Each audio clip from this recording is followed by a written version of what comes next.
Ministerios Buscando de Dios presenta al pastor Jorge Hernández Toca con un consejo de la palabra de Dios.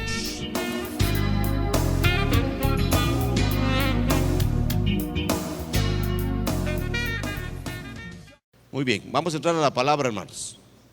Dice la palabra de Dios, y ponga mucha atención: porque todo sumo sacerdote tomado de entre los hombres es constituido a favor de los hombres, en lo que a Dios se refiere, es decir, en su relación con Dios, para que presente ofrendas y sacrificios por los pecados, para que se muestre paciente con los ignorantes y extraviados, puesto que él, el sumo sacerdote, también está rodeado de debilidad, y por causa de ella debe ofrecer por los pecados, tanto por él, por sí mismo, como también por el pueblo. Y nadie toma para sí esta honra, sino el que es llamado por Dios, como lo fue Aarón, que fue el primer sumo sacerdote. Así tampoco Cristo se glorificó a sí mismo haciéndose sumo sacerdote, sino el que le dijo, Dios el Padre: tú eres mi hijo, yo te he engendrado hoy. Está hablando de Dios el Hijo encarnado. Como también dice en otro lugar: tú eres sacerdote para siempre, según el orden de Melquisedec. Y Cristo, en los días de su carne, ofreciendo ruegos y súplicas con gran clamor y lágrimas al que le podía librar de la muerte, fue oído a causa de su temor reverente. Y aunque era hijo, por lo que padeció, aprendió la obediencia, y habiendo sido perfeccionado, vino a ser autor de eterna salvación para todos los que le obedecen, y fue declarado por Dios sumo sacerdote según el orden de Melquisedec. El tema de esta mañana, hermanos: mi gran sumo sacerdote. Y quiero que por favor atienda, hermanos, oiga, la palabra reconciliación es una de las palabras más difíciles en el ministerio de un pastor o de un consejero. Y óiganlo todos, por favor. El trabajo más difícil que yo pueda tener es meterme a reconciliarle a usted con su pareja, o a reconciliar a su familia con otra familia de la iglesia. ¿Y sabe a qué se debe? Que es difícil y agotador ese trabajo. Mucho a que el consejero, cada vez que habla, queda mal, y queda mal por el egoísmo de las personas. Viene la persona y se pelea con su pareja, y cuando yo no le doy la razón a la persona, se enoja, porque yo no estoy para darle la razón a nadie, sino para buscar solución al problema. Pero se enoja por el egoísmo. La mayoría de nosotros siempre tenemos la tendencia a que yo soy el que tengo la razón, el otro no la tiene, entonces el pastor me tiene que dar la razón a mí. Y cuando no se le da la razón, entonces caemos en grandes problemas. ¿Por qué razón, hermano? Porque queremos siempre salir avantes nosotros. Los problemas graves en el hogar, y óiganlo parejas, es que siempre mi pareja tiene la culpa.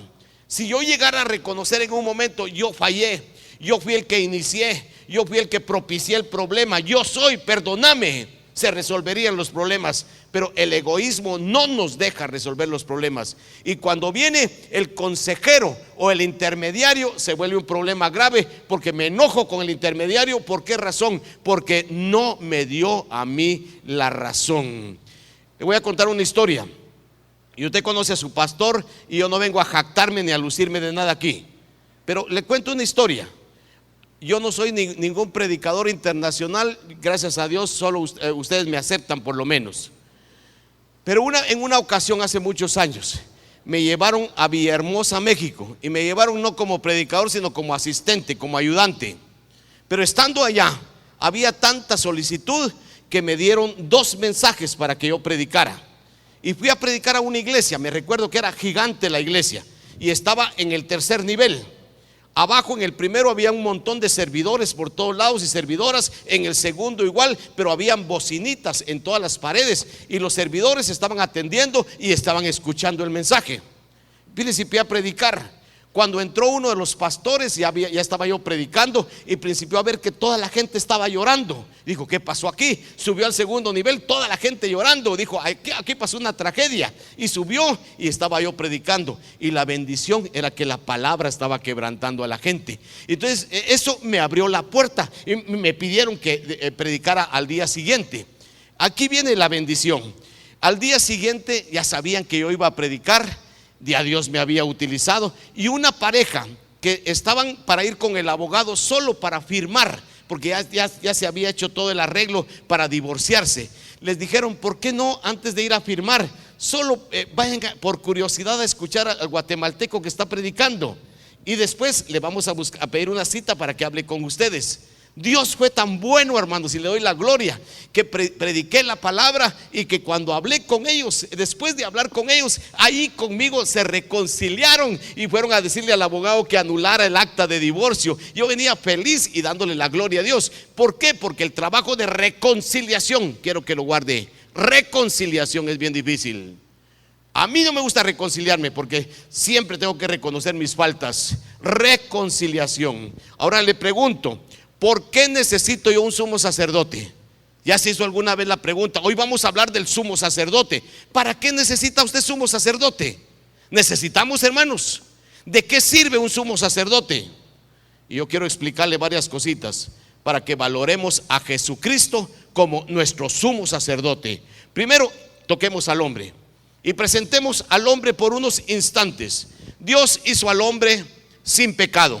Ya está en Génesis capítulo 1, 27, cuando dice: y Dios hizo al hombre a su imagen y semejanza, varón y hembra los creó. El hombre constituye el término varón y hembra. Aquí todos los que estamos reunidos somos el hombre. Varones y hembras somos el hombre. Y lo que quiere decir es que todos valemos igual. Su esposa no es segunda clase, Señor, trátela bien, trátela como algo especial. Y Pedro dice que la trate con más cuidado porque es más frágil. Los hombres somos toscos por naturaleza. Ahora, ¿qué es lo que estamos diciendo? Que Dios hizo al hombre y lo hizo sin pecado, a imagen de Dios. El hombre vivía en comunión con Dios. Imagínense a Adán y Eva. Estaban constantemente en comunión con Dios y el hombre era totalmente libre. Hermanos, la libertad tiene que ver con que usted se mueva en el ambiente que le corresponde sin salirse del marco de referencia que se pone. Yo soy libre en Cristo, fíjese. A mí Cristo me hizo libre, pero yo soy libre no para ir a pecar. Yo soy libre, así es que tengo 2 mujeres porque soy libre. Yo soy libre, yo me embriago, yo me drogo porque como soy libre. No, ahí se salió de los límites. Yo soy libre cuando honro al Señor, cuando respeto las normas del Señor. Y si estoy en el marco, patojos y patojas, si los padres les ponen ciertos límites y ustedes están dentro de los límites, son libres. Pero cuando se quieren salir del respeto a los papás, hay que darles duro para que entren otra vez, porque son libres. Y aquí estaba Adán y Eva, hermanos. Y Adán y Eva vivían en libertad, eran libres totalmente porque estaban sin pecado. Pero luego vino la tentación. Y aquí está el gran problema, la tentación. Y quiero que recordemos, la tentación, hermano, aclaro porque hay alguna gente que todavía no entiende. La tentación no es pecado. No sé si me va a entender. Jesús fue tentado, pero no pecó. La tentación es la oportunidad que el diablo da para que uno caiga en el pecado. Es la puerta que se le puede abrir. Pero usted puede ser tentado 1000 veces y va a seguir siendo tentado, pero usted puede rechazar la tentación.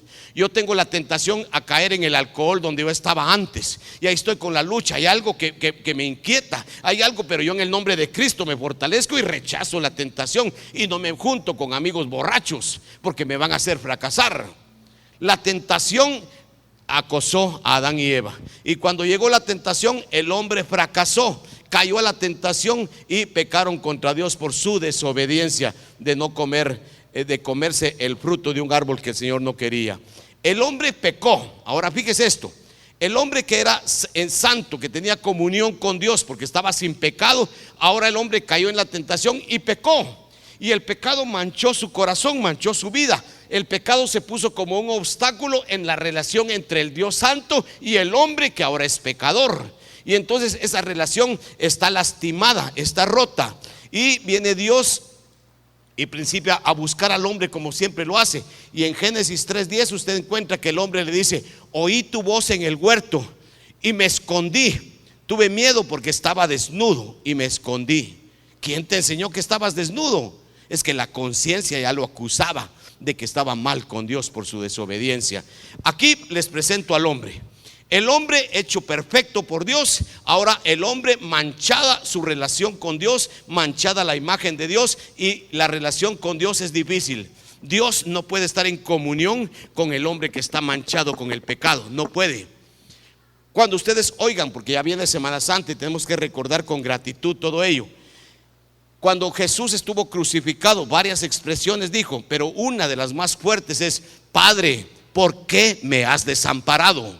Y uno dice: ay, qué pura lata el papá, Dios el Padre, cuando más lo necesitaba, abandonó a Dios el Hijo ahí en la cruz, cuando tenía que estar para consolarlo. Es que Jesús no podía tener relación con el Padre cuando estaba en la cruz. ¿Por qué? Porque Jesús cargó los pecados de todo el mundo. Y cuando Jesús cargó los pecados del mundo, era una pelota de pecados. Y lo sucio no se puede relacionar con lo santo que es Dios. Y Dios no se le pudo acercar a su Hijo porque estaba llevando el pecado del mundo. ¿Me está entendiendo? El hombre que está en pecado no puede tener relación, intimidad con Dios. ¿Por qué razón? Porque el pecado es un obstáculo. Ahora dejamos al hombre escondiéndose de Dios. Ahora viene la restauración. ¿Qué hace Dios? ¿Cuál es la iniciativa de Dios? Primero, Dios promete una solución definitiva. ¿Qué pasó? Pecaste, desobedeciste a lo que te dije. Sí, Señor, la mujer fue la culpable. ¿Qué pasó, mujer? A la culebra, Señor. Y todos echándole la culpa a todos. Y ahora resulta, hermanos, que Dios hace una promesa. Génesis 3:15. Les prometo que la simiente de la mujer va a resolver este problema. No quiero matarlos a ustedes. Y la simiente de la mujer es Jesucristo. Y desde Génesis 3 Dios principia a desarrollar el plan de salvación para que la simiente de la mujer, ese es un título, un nombre que tiene Dios el Hijo. La simiente de la mujer va a venir a morir y a darle un golpe mortal a Satanás, que es la serpiente antigua, en la cabeza, para tener triunfo. Dios lo prometió y Dios lo anunció. Otra cosa, Dios dice que va a ser eterna, va a ser final, definitiva la respuesta. Cuando Satanás es destruido, nosotros tenemos victoria para siempre con el Señor. ¿Cuándo va a suceder? Estamos en Génesis, cuando está Adán y Eva. Y llegamos a Gálatas 4. Gálatas 4 dice: mas venido el cumplimiento del tiempo, cuando llegó el momento, el tiempo de Dios. Miren, muchos de ustedes, y a mí me ha pasado, pero vamos aprendiendo. Queremos que hoy nos conteste el Señor. Yo no tengo dinero ahorita, hermanos, no tengo ni un centavo, tengo necesidad, tengo luchas, y quiero que hoy me conteste Dios. Señor, aquí estoy delante, soy tu hijo, Señor. Mira, Señor, todo lo que hago por ti. Hoy me contestas. Y muchos, cuando Dios no les contesta hoy, se ofenden. ¿Y quién es usted para ofenderse? Podrida llaga contra su Dios. Pero nos ofendemos. Es que Dios no me respondió, es que Dios no. Y si no es el tiempo de Dios hoy, ¿por qué va a apurar usted a Dios? Y si Dios dice: mañana es tu tiempo, mañana te respondo. No, yo quiero hoy. ¿Quién sos vos para mandar a Dios? Así lo mismo sucede. Dios anunció en Génesis 3:15: ya va a venir la simiente de la mujer. ¿Cuándo? Yo tengo mi tiempo. Y cuando leemos al apóstol Pablo en Gálatas 4, dice: cuando vino el cumplimiento del tiempo, en el momento de Dios, hace 2000 años, Dios envió a su Hijo, nacido de mujer, para que redimiese al mundo. Dios hizo una promesa, hermanos, y Dios en el tiempo suyo envió a Jesucristo. Es decir, que Dios siempre toma la iniciativa. Y si usted lee Génesis capítulo 3, me gustaría que lo volviera a leer hoy. En el versículo 10, el hombre se esconde de Dios porque tiene miedo, porque está desnudo. Y ahora en el versículo 21 dice que Dios primero nos explica que Adán y Eva, cuando se vieron desnudos, recuerda usted, empezaron a tener vergüenza. Antes estaban desnudos, pero no había pecado, no había conciencia acusando. Ahora despertó la conciencia y se están tapando. Buscan hojas de higuera, dice, y las cosen, o sea, coser no de cocinar, sino de tela. Y las hicieron delantales y se tapaban su desnudez. Pero ese esfuerzo que ellos hacían, había que estar cambiando hojas a cada rato porque se marchitaban. Y en Génesis 3:21 dice que Dios, que toma la iniciativa, mató 2 animalitos, mató 2 ovejas. Y les quitó su piel, y con la piel de las ovejas cubrió la desnudez de Adán y Eva. Miren qué fascinante. Mató ovejas. Y cuando usted lee en los evangelios, Juan el Bautista dice: allá viene Jesús. No dice que sí, allá viene el Cordero de Dios que quita el pecado del mundo. Cordero, porque usemos el término, con su cuero El Señor le cubrió a usted su desnudez y su vergüenza. Dele la gloria al Señor, hermano. Bendito sea el Señor.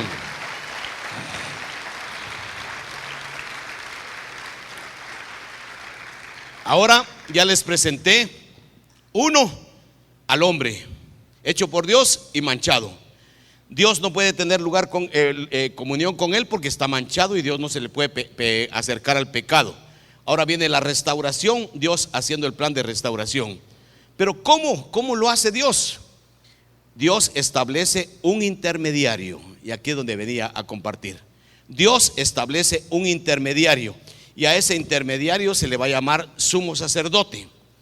En Levítico capítulo 9, si usted lo lee detenidamente, Dios, cuando estableció el templo en el desierto era una tienda de campaña, le llamaban el tabernáculo. Estaba en el centro de donde dormía toda la gente, y el tabernáculo era el centro, y ahí estaba la presencia de Dios. Y Dios le dice a Moisés: presentate, vas a presentar ofrendas. Y dice en Levítico 9:7, oigan: acércate y haz tu expiación y tu holocausto, y haz la reconciliación por ti y por el pueblo. Moisés presentó sus ofrendas y las presentó por él, porque es pecador, y por el pueblo, y después estableció a su hermano Aarón como el primer sumo sacerdote. ¿Qué va a hacer el sumo sacerdote? El sumo sacerdote, respaldado por Dios, va a ser intermediario entre el Dios santo y toda la gente pecadora. La gente pecadora no se puede acercar a Dios directamente. Hay un intermediario, y Dios puso a Aarón como intermediario. ¿Está conmigo, hermano? Dios santo y el hombre pecador. En lugar de destruir al hombre pecador, Dios busca un medio para comunicarse con él, y ese medio es un individuo al que se le llama sumo sacerdote, y él se presenta con sacrificios de sangre para estar bien con el Señor. Ahora presentemos, por favor, ya di la ilustración, la introducción de que tenemos un gran sumo sacerdote, y vamos a responder: ¿por qué necesito yo sumo sacerdote? ¿Para qué sirve un sumo sacerdote? El hombre sin pecado cayó, se manchó por el pecado. Dios no quiere destruirlo. Dios no puede tener comunión con él. Entonces Dios busca la forma de resolverle el problema del pecado al hombre, y Dios, mientras se resuelve totalmente, pone un intermediario al que se le llama sumo sacerdote. Estudiemos ahora al gran sumo sacerdote. Primero, los requisitos para el sumo sacerdote. Estamos en Hebreos 5. Oiga lo que dice: porque todo sumo sacerdote es tomado de entre los hombres. Número 1. Y versículo 4: y nadie toma para sí esta honra, sino el que es llamado por Dios. Hablemos primero de los requisitos para ser sumo sacerdote. A ver si va conmigo. Primero, tiene que ser humano. Y usted dice: ni modo, no estamos entre humanos, pues ¿a qué soy? No puede ser animal, ¿verdad? Pero le voy a explicar esto de una manera más clara. Si fuera en Marte que sucediera esto, no puede ser un humano el que represente a los marcianos. Yo no creo en los extraterrestres como Fito Dardón. Yo no creo en eso. Pero imagínense que hay marcianos y hay que salvar a los marcianos. Para salvar a los marcianos tenía que ser un marciano el que los represente, no un humano. ¿Está claro conmigo? Para representar a los humanos pecadores no podía mandar Dios a un ángel y que ese ángel representara. No, a los humanos los representa un humano. Por eso es que Dios el Hijo, siendo Dios, no podía representarnos. Se tuvo que hacer humano para representarnos. ¿Cuáles son los requisitos para ser sumo sacerdote? 1, ser humano, ser hombre. Y en segundo lugar, nos habla de que tenía que ser llamado por Dios. El versículo 4 dice: nadie toma esta honra para sí, sino el que es llamado por Dios. Dios llamó a Aarón. Hermanos, quiero que pongan atención porque esto es bien importante para nuestra fe. Dios llamó a Aarón como sumo sacerdote, el intermediario entre Dios y el pueblo. Dios lo llamó, no lo escogió él. Ahora nosotros tenemos un sumo sacerdote que es Jesucristo. Él no vino y se impuso: yo quiero ser sumo sacerdote. A Jesucristo, Dios el Hijo encarnado, Dios el Padre lo llamó también. Él dijo: tú eres sacerdote para siempre, yo te establezco como sacerdote. Dos características tiene que tener el sumo sacerdote, los requisitos. Uno, ser humano para representar a los humanos y ser llamado por Dios. Le voy a poner un ejemplo. Aarón fue el primer sumo sacerdote del Antiguo Testamento. Dios lo escogió y Dios dijo: todos los levitas son sacerdotes, pero los levitas descendientes de la familia de Aarón, cuando se muera Aarón, un hijo de él tiene que ser el sumo sacerdote, y después un nieto de él, y así sucesivamente hasta que venga el nuevo sumo sacerdote, que es Cristo. Y entonces el sumo sacerdote era Aarón. Hermanos, Aarón no merecía ser sumo sacerdote, quiero que lo entiendan. Aarón no buscó el ser sumo sacerdote y lo pidió, como aquellos dos discípulos que se le acercaron a Jesús y le dijeron: queremos que nos hagas una campaña. ¿Cuál? Que cuando estemos allá en el cielo, tú estés sentado aquí y que mi hermanito y yo estemos al lado tuyo en el cielo. ¡Cala, qué terrible! Y el Señor le dijo: no, ese lugar ya está apartado para Jorge Hernández Toca. ¿Qué les parece? Ustedes son unos ignorantes, eso no se puede. Miren lo que estaban pidiendo los egoístas. ¿Se acuerdan que estaba hablando de gente egoísta, verdad? Que siempre que hay problemas, ellos tienen la razón y no tiene la razón la otra persona. La reconciliación. Pues Aarón no escogió, Aarón no lo mereció. Oigan, Aarón mandó a hacer un chivo, una vaca, un becerro de oro, y le dijo a los judíos: ahí está Jehová que lo sacó, porque Moisés estaba en el monte Sinaí recibiendo las tablas de la ley. ¿Se acuerdan? Quiere decir que Aarón no merecía ser sumo sacerdote, pero Dios lo llamó. ¿Y ahí qué vamos a hacer? Es una excusa que tengo para mí, por lo menos. Algunos de ustedes cuando digan: pastorcito el que tenemos, pues ¿y qué voy a hacer? Si a mí me llamó Dios, yo no me vine a meter aquí de metiche. A mí me metió Dios sabiendo lo pura lata que yo soy. Peléense con Dios cuando se peleen contra mí. Es que ese pastor no sirve. Peléense con Dios y que me lleve rápido. Pero se dan cuenta, Dios llama no porque lo merezcamos, sino porque Él es soberano. Y segundo, le pongo el primero, que Aarón no lo escogió. Otro, hubo un tipo que sí quería el sumo sacerdocio. Se llamó Coré, era de los levitas. Y llegó un día con Moisés y le dijo: ya basta, aguanten que solo por Moisés y por Aarón Dios habla también por nosotros. Y este Coré quiso usurpar, quiso tomar el sumo sacerdocio para él, y trajo a 250 gentes que lo respaldaran. ¿Y sabe usted la historia? Moisés dijo: no se preocupen. Y ahí vino la vara de Aarón que reverdeció. No se preocupen, Dios que responda, hombre. Y Dios respondió diciendo: yo no escogí a ese tipo. Se abrió la tierra, ¿se acuerdan ustedes? Y se tragó a Coré y a sus 250 seguidores. Hermanos, estoy diciendo que el sacerdocio, los requisitos son ser humano primero, para representar a los humanos, y segundo, ser llamado por Dios, no porque lo merezca o no lo merezca, llamado por Dios. Y así fue Jesucristo, hermano. Jesucristo se volvió humano para cumplir el requisito. Y segundo, fue llamado por Dios, Él no se metió. Ya hablamos de los requisitos. Ahora, la exigencia para el sacerdocio. Versículo 4: nadie toma para sí esta honra sino el que es llamado por Dios, como lo fue a Aarón. Dios llamó a Aarón.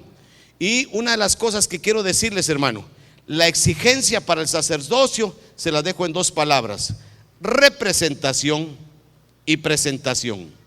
Representación y presentación. ¿Qué quiere decir esto? La representación, el versículo 1 dice: tiene que ser tomado de entre los hombres a favor de los hombres. ¿Qué le parece? A favor de los hombres. A mí Dios me llamó como sumo sacerdote. Yo soy tomado dentro de los hombres porque soy hombre. Y ahora me puso Dios como intermediario entre Dios y a favor de todos los hombres a los que yo represento. Así es. Y entonces Dios escogió a este hombre para que fuera la representación del pueblo.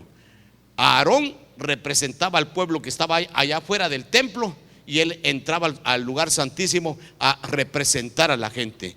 Y segundo, tenía que hacer presentación.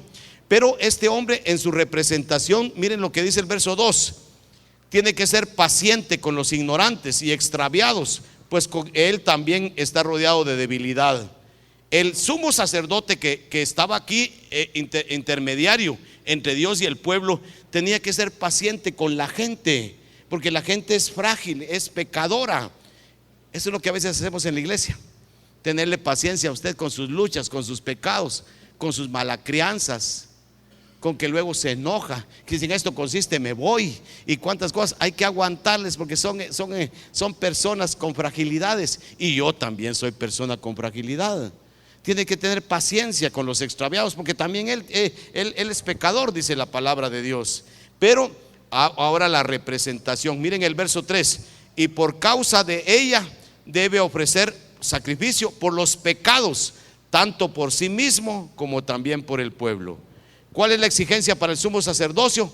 Estar en representación de la gente, tenerle paciencia a la gente, porque tienen debilidad igual que el sumo sacerdote. Y presentación, cada vez que se presenten delante de Dios, se presenta con un guacalito con sangre para cubrir los pecados del pueblo. Eso es lo que hacía. Y primero el sacerdote, hermanos, presentaba su sacrificio por él, porque él era pecador, y después por el pueblo que representaba. Y cuando nosotros vemos a Jesucristo ahora como nuestro sumo sacerdote, ¿qué es lo que miramos? Jesucristo, uno, está en representación de nosotros. Y ya lo vamos a leer más adelante. Jesucristo dice que aprendió obediencia, el verso 8. Él era Dios y allá nadie le mandaba, él mandaba, él hacía lo que quería.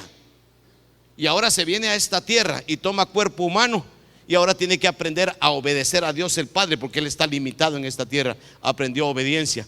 Tuvo debilidades el Señor, sí. Estaba orando al Señor, estaba el jueves en la noche, ya sabía que en la madrugada para el viernes lo iban a somatar, iban a hacer un montón de cosas, y él clama al Señor: Señor, si es posible que pase esta copa de mí, esta prueba, pero no como yo, sino que se haga tu voluntad. Y le caían gotas de sudor como gotas de sangre, dice la palabra. Y ahí estaba clamando. Tenía luchas el Señor, tuvo tentaciones el Señor, pero no cayó ante ellas. Y el Señor aprendió la obediencia. Pero Jesús es nuestro sumo sacerdote porque Él está en representación de nosotros. Y segundo, presentación. Jesús, miren qué fascinante, cuando presentó su ofrenda, como todo sumo sacerdote lo presentaba. Si no lo sabe, en el Antiguo Testamento, Levítico 16, el día de expiación, un día en el año, el pueblo se reunía y mataban ovejas, y la sangre de las ovejas se la daban al sumo sacerdote, y el sumo sacerdote entraba al lugar santísimo y presentaba la sangre por él primero, para no morirse, y después por el pueblo a quien él representa. Y la sangre de los animalitos le cubría el pecado a todos los pecadores por un año. Al año siguiente había que hacer otra vez sacrificios para otra vez cubrirle sus pecados, mientras venía la simiente de la mujer, mientras se cumplía el tiempo de Dios. Y ahora Jesucristo vino y también él presentó su ofrenda. Solo que Jesucristo no mató ovejas, sino que Jesucristo él mismo se mató, él mismo se presentó como la ofrenda. Él es el Cordero de Dios, y su sangre perfecta, él como sumo sacerdote presentó su sangre perfecta ante Dios. No le da la gloria a Dios, hermano. Una cosa maravillosa que el Señor hace.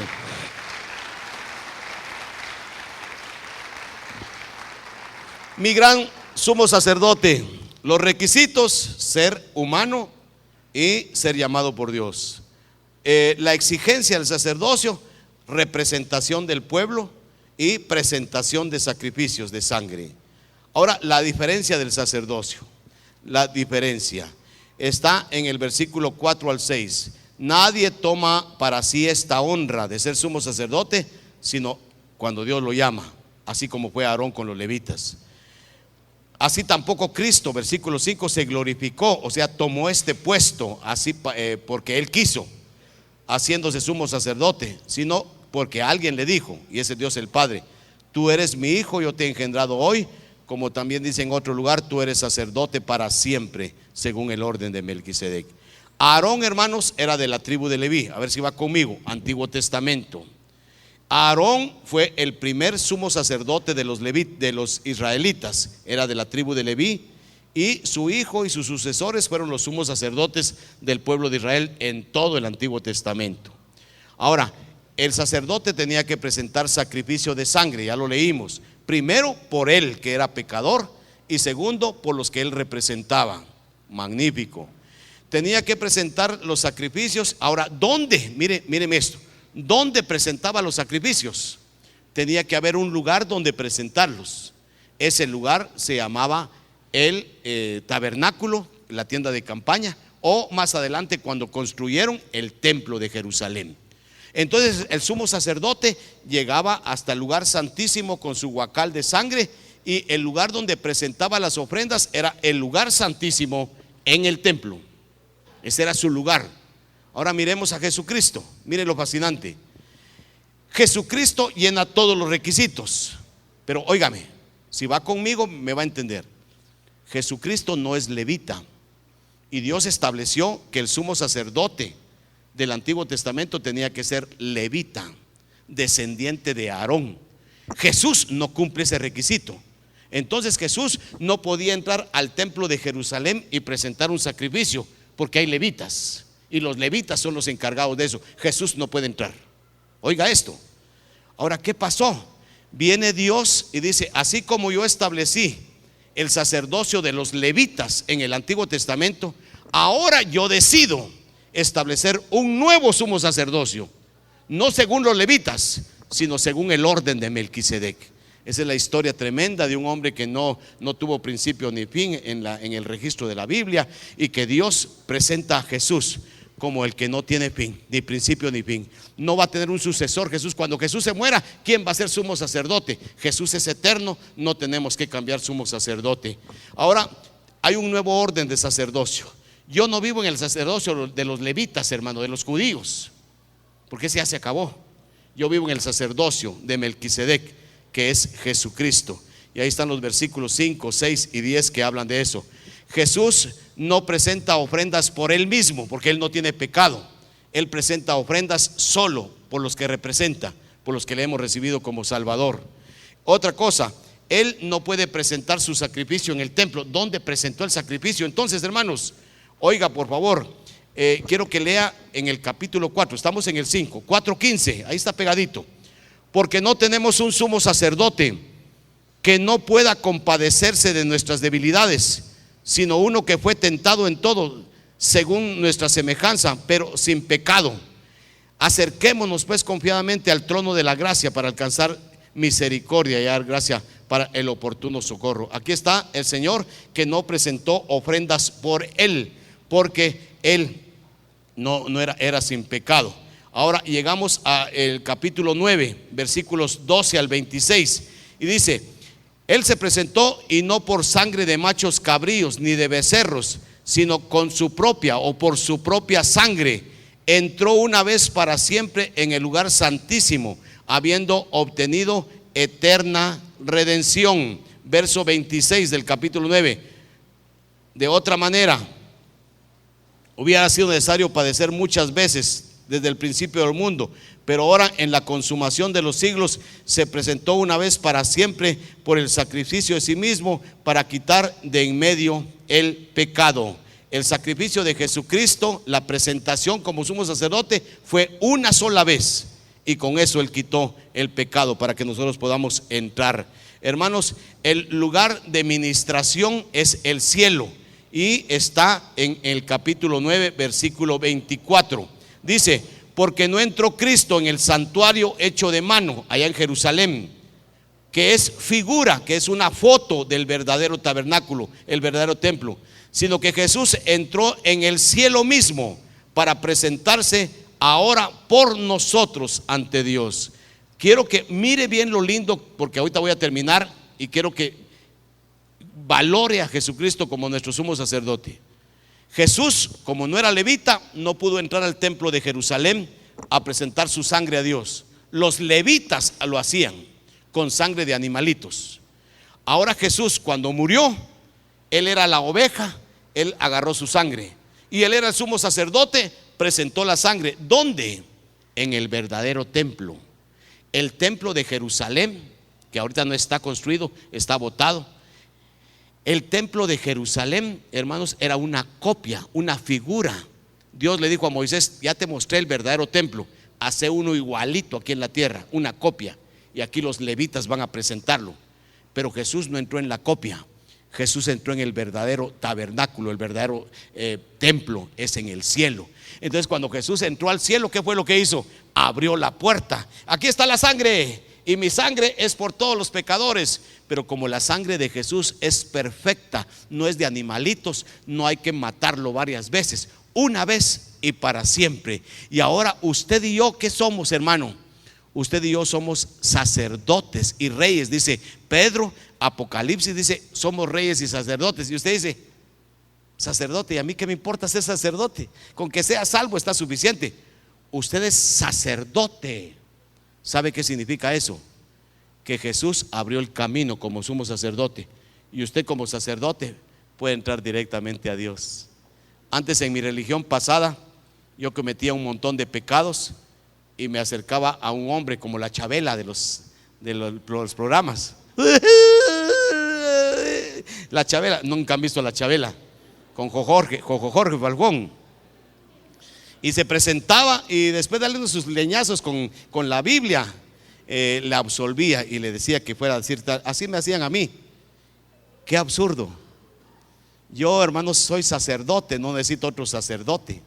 Mi sumo sacerdote Jesucristo entró al verdadero templo, abrió el camino con su sangre, y ahora usted y yo, imperfectos y con todos los problemas y con toda la irresponsabilidad que algunos tenemos, entramos directamente hasta el cielo, hasta el lugar santísimo, porque Cristo abrió un camino. Ese es nuestro sumo sacerdote, hermanos. Bendito sea el Señor.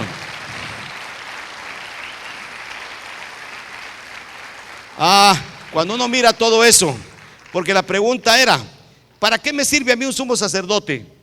Usted es pecador y no puede tener comunión con Dios. Tiene que haber un intermediario. En el Antiguo Testamento los levitas, Aarón.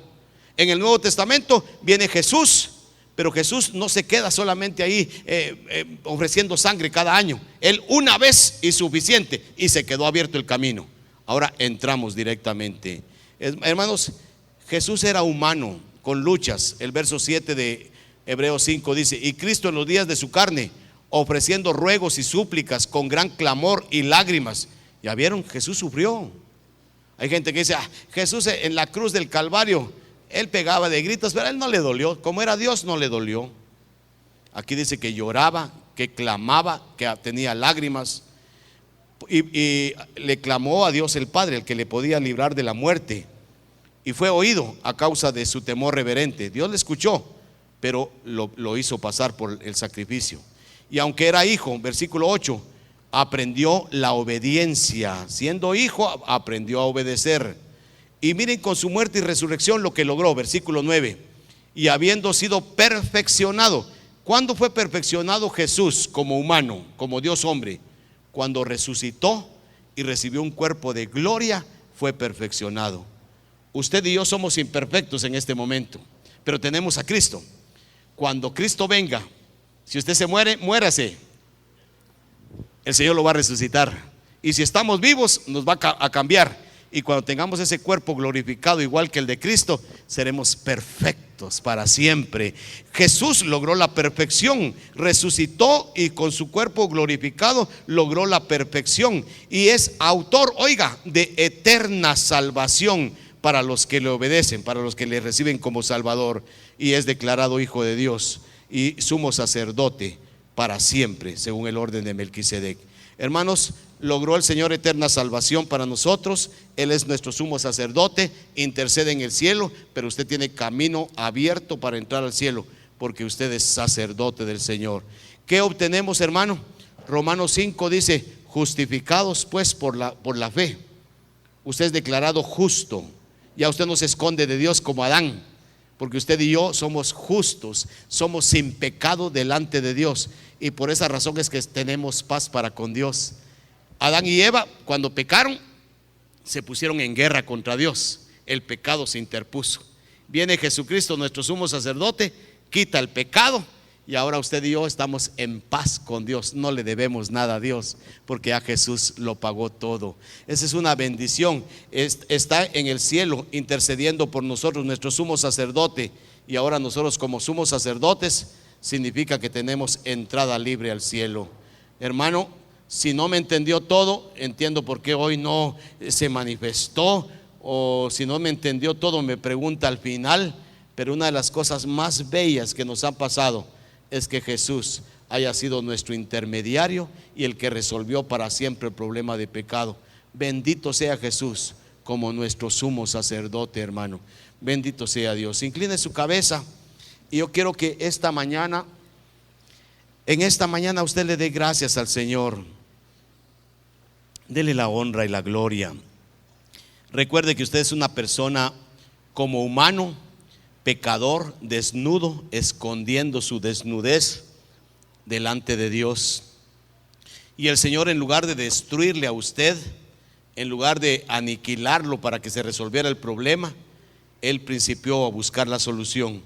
Y esa solución la encontró haciendo humano a Dios el Hijo, para que fuera nuestro sumo sacerdote y para que muriera por nosotros.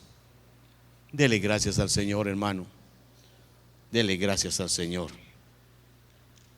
Señor, te alabamos. Si no habíamos entendido lo necesario que era nuestro sumo sacerdote, te pedimos que nos perdones. Ayúdanos a entender totalmente que Jesús fue el intermediario y que Jesús resolvió el problema de enemistad por el pecado que teníamos contigo. Ahora somos hijos, ahora somos sacerdotes, ahora entramos hasta tu presencia porque no te debemos nada. Jesús lo pagó todo. Bendito sea Jesucito. Señor, gracias por mi Jesucito, mi Salvador, mi Redentor, mi Dios, pero hoy lo presento como mi sumo sacerdote. Muchas gracias, Señor. Ministerio Buscando de Dios presentó la palabra de Dios en labios del pastor Jorge Hernández Toca.